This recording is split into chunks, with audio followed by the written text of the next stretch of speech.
You ever get to one of those points in life, maybe a job offer, thinking about a move, or even just, what should I do tonight? And you just feel stuck. Yeah, completely frozen, wishing for some kind of clear sign. Exactly. That feeling, that need for direction, I think everyone feels that. But what if the map you're looking for isn't, out there What somewhere? if it's internal? Right. What if the best GPS you could possibly have is, well, already switched on inside you? Well, welcome back to the deep dive. Today we are getting into something pretty unusual, maybe even a bit strange sounding at first. Okay. It's a philosophy, or maybe a system, described in our source material as, well, one of the simplest but maybe weirdest navigation systems ever. It's called the Bashar Formula. The Bashar Formula, right. And if you haven't heard of this, the main idea sounds almost too simple. Which is? Just follow your highest excitement. Sounds nice, doesn't it? Pure optimism. It does. And that's where we need to add some context because it's easy to misinterpret. This idea comes from channeled material associated with Daryl Anka. And the interesting thing, the really crucial part, is that the source treats this following excitement thing not like some poetic feel-good idea, but as something, well, mechanical, like physics, a reliable system for navigating your life path. Mechanical. So excitement isn't just an emotion in this view. It's more like a signal, a measurable thing. Precisely. That's the core concept. Excitement is framed as the body's literal signal. Okay. It tells you which potential path or timeline, as the source calls it, is most aligned with your core frequency, your true self. It's a resonance thing then. Exactly. Resonance. If an action vibes with who you really are, your body supposedly generates this energy excitement to literally pull you towards it. Wow, okay, that totally reframes it. So that feeling, when something just feels light and expansive and alive, that's not just you being happy, it's like a compass needle pointing north. Towards your best possible reality. That's the idea. It's a built-in compass. And it's supposed to work, even if your rational mind is screaming, no, you should be doing this other thing. The energy itself is the guide. That's the claim. Every choice you face, big or small, gives off a specific vibrational signal, according to the text. And the one that feels light, expansive, alive. That's the one. That's the vibrational match. And when you act on that specific signal, reality itself is said to, well, rearrange around that alignment. Okay, all right. Let's get practical here for a second, because I know what you listening are probably thinking right now. Go on. That sounds lovely, but I have bills, a mortgage, responsibilities. If I just chase whatever shiny thing feels exciting, won't my life fall apart? Isn't there a huge risk? And that's the key point, right? That question highlights the biggest misunderstanding. Okay. It's not meant to be read as drop everything, quit your job, move to Tahiti, just because it feels exciting for 5 minutes. So it's more nuanced. Much more. The whole premise, the mechanical aspect, is that it only works if 4 very specific conditions are all met together simultaneously. You can't pick and choose. Ah, okay. So it's not just follow your bliss and hope for the best. There's a structure, a formula, like you said. Exactly. The sources are very clear on this. There's a framework. What are those 4 pillars? Talk them out for us. Okay, number 1, follow your highest excitement. That's the core signal. Got it. Number 2, act on it as far as you can take it in the moment.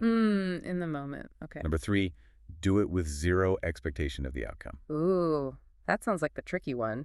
0 expectation. We'll come back to that. Definitely. And number 4, do all of this while staying in integrity. Integrity, right. Okay, 4 parts. Let me start with that second one. As far as you can take it in the moment.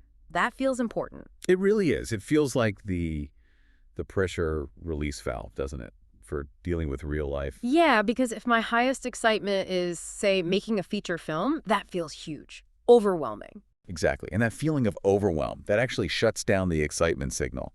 It's a sign you're trying to bite off way more than the in-the-moment step. So focusing only on the next possible step keeps the system from jamming up with anxiety about the final destination. Precisely.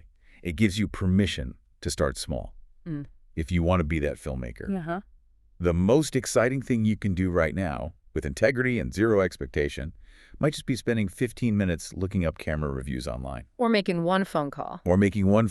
It's about initiating the movement, the energy flow, based on the signal. Even a tiny action reinforces that signal and keeps the momentum going. It's not about finishing the whole thing today. Okay, that makes sense. It prevents procrastination, but also burnout. Right. So let's tackle number 3 then, the big one. Zero expectation. Why? If we're naturally goal-oriented creatures, why is letting go of a specific outcome so critical for this mechanism to work? This is where our ego tends to get in the way and basically break the alignment. How so? Well, if you decide, okay, I'm following my excitement to start this new project so that I can get that promotion or so that I can make X amount of money. You've already attached a specific result. You've attached a specific result. You're essentially telling the universe or the system, hey, thanks for the compass direction, but I know the best road to take. You're trying to dictate the how. And when you force the route, Yeah, you might miss a much better unexpected path that opens up. exactly. Think about haven't we all chased something specific like a job title only to get it and realize, this isn't actually that fulfilling. The attachment to the outcome blinded us. Right. The expectation jammed the signal, as you said. It did. The source material frames expectation as imposing our limited, often fear-based human logic onto something potentially much bigger, much more intelligent. So tying the joy to just one possible result means if that specific result doesn't happen, the whole thing feels like a failure, even if you learned a lot or enjoyed the process. Correct. Letting go of the how, that's the key. Trusting the signal, the excitement, that the destination is right for you, but being totally open about what the journey there might look like. Okay. So trusting the compass, but not trying to draw the map yourself. That's a great way to put it. The claim is, when you genuinely let go of how it has to happen, life, synchronicity, whatever you want to call it, Yeah. it fills in the missing code. Opportunities appear that you just wouldn't have seen otherwise. Because you wouldn't have been looking for them. You'd be tunnel visioned on your plan. Precisely. Okay, which brings us neatly to rule number 4, integrity. If this is all just mechanics and signals, why is integrity needed? Doesn't that sound more ethical? Moral? It does. But it's presented as fundamentally part of the mechanism, too. It's the filter, the quality control. What happens if it's missing? Does excitement just become selfishness, impulse? Exactly that. That's the crucial difference the sources draw between genuine resonant excitement and just egoic impulse or short-term hedonism. Okay, explain that difference. True excitement, the kind that aligns you with your optimal path, is said to have a quality of expansion. It has to expand everyone, not just you. Expand everyone. How does that work? If your action diminishes someone else, harms the environment, or even diminishes your future self, it wasn't true, aligned excitement. It was an ego-driven urge pretending to be excitement. Okay, give me an example. Buying a flashy sports car might feel super exciting. Perfect example. If buying that car comes from a place of ego, needing to impress people, feeling some insecurity, going deep into debt you can't handle, that excitement is temporary. It might even create negative consequences, later stress, envy, financial trouble. It ultimately diminishes you or creates friction. That's impulse. Right.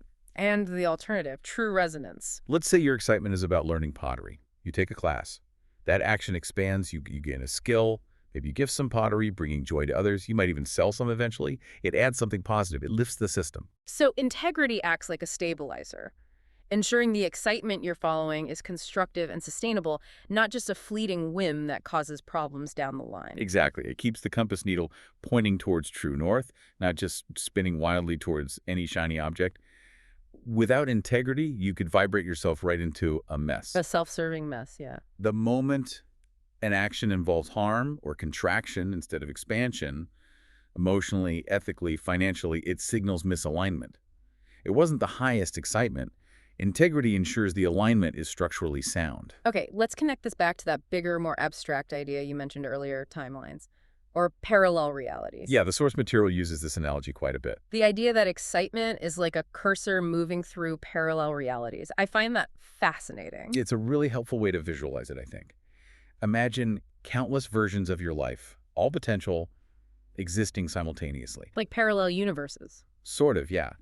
And your current state, your vibration, your frequency determines which version you're actually experiencing right now. When you apply the full formula act on highest excitement, now, no expectation, with integrity, you are effectively shifting your cursor. Shifting it to an adjacent parallel reality line, one where a higher level of joy, flow, and fulfillment is just the default state. And this then creates a kind of feedback loop, Exactly. That's the recursive effect they talk about. like compound interest, but for joy. That's a perfect analogy. Mm. Each time you follow the formula correctly, you shift to a reality where more aligned, exciting opportunities naturally appear. So excitement generates more excitement. Precisely. You act on the joy signal, you move to a reality where more joy signals are available. You never run out of exciting things because the act of alignment itself generates the energy and opportunities for the next aligned step. You know, when you lay it all out like that, this Bashar formula, it starts to sound less like a mystical woo-woo concept and more like a technology for aligning your internal state to deliberately shift your external reality. I think that's a very accurate way to see how it's presented. It's like an operating manual for your own energy system. It flips the usual success script completely on its head, doesn't it? Totally. Usually we're taught, strive, push, hustle, impose your will, force the outcome. Right. Effort equals results. This says the opposite. Stop forcing.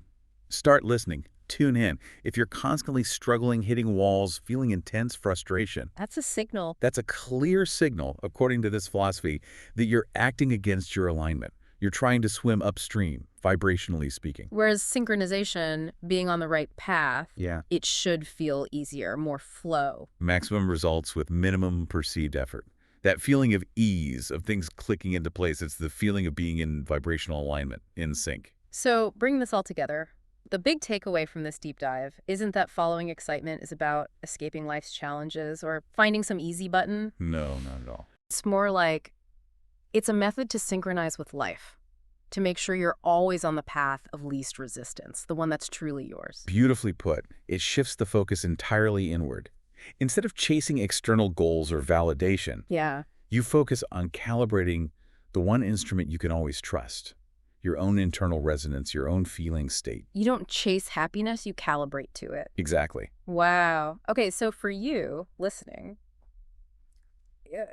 maybe the thought to chew on from all this is, if excitement really is this mechanical signal pointing towards your optimal reality, what signal might you be ignoring right now? What subtle feeling of lightness or interest are you perhaps dismissing? Just because it doesn't fit your preconceived expectations of what success or productivity or even your life path is supposed to look like. Is there a quiet pull towards something that doesn't seem logical or doesn't promise an immediate paycheck, but just feels right, feels resonant? What might happen if you paid attention to that signal?